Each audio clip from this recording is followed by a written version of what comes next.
Right, look, so I try and be a good citizen when I'm sort of walking down the street and I've not found a glass bottle of water, but I've had to buy a plastic bottle of water and I finished it. I'll, maybe walk past 2 or 3 bins until I see a recycling bin and I'll put it in there, feeling slightly good about myself. Now, what's really happening after that when that plastic bottle goes in the recycling bin? What's the journey that typically happens with what I've just done? Well, if you put it in your home recycling bin, there's actually a much greater chance that it's going to get taken to a sorting centre and then the plastic will get baled. And then that bale of plastic will be taken to a plastics recycling centre and it will be washed and flaked and then pelletised and sold as, in that case of the plastic bottle, rPET. So it would be turned back into a plastic bottle, hopefully. If you put it in a street bin where it's likely to be covered in unsavouries and chips and what have you, the chances are it's probably just going to get burned. Yeah. Unfortunately. And tell me then what it is, what's the kind of solution that you guys, can you go a bit deeper into the solution that you guys are trying to help with? Yeah, so Polytag is a 2-tag solution for labels that will be applied to single-use plastic bottles.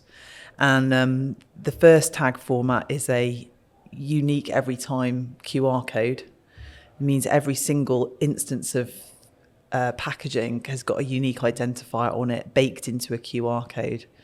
And that QR code can be used to take consumers to a landing page where they can access information about that particular barcode. So in particular, give them quite rich, hyper-relevant recycling instruction if the brand chooses. But the same QR code can also be used by any app to manage rewards and loyalty schemes. And our particular area of interest is in managing deposits. Right. Because there's this piece of legislation that is gaining traction across Europe, and hopefully, we'll see it land in the UK, called Deposit Return Scheme.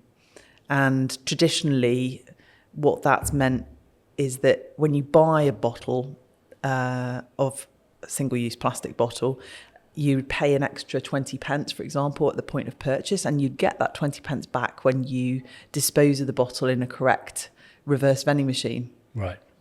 But reverse vending machines, I could spend all day talking about, why they're 1980s technology, but also super carbon intensive in the way they're manufactured and also in the way that they're maintained and emptied, etc.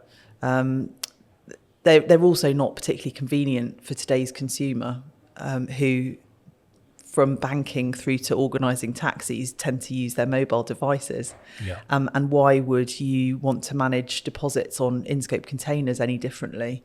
And so that unique every time QR code that we're putting onto labels can be used by a recycling app for consumers to claim their 20 pence deposits back, and incentivise more people to dispose of their plastic in the correct bins.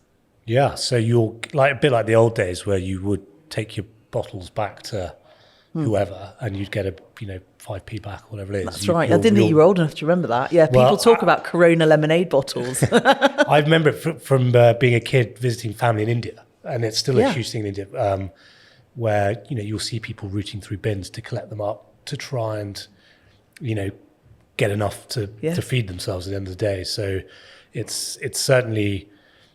It's amazing how these things can go full circle. Thank you for watching this clip from the Meeting People podcast. To watch the full episode, visit the description or click on this link.